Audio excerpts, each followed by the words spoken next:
Sampeng Market. Kasi mura daw dito mga dried foods. Kahit open, malamig.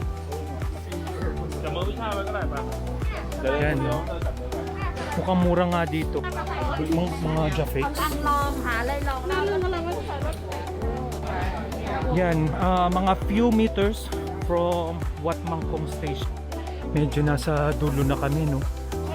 Wala pa rin kami nakikitang dried goods. Pero hindi tayo BBQ, no? Yan, still here in at Sempang Market. Daming tela.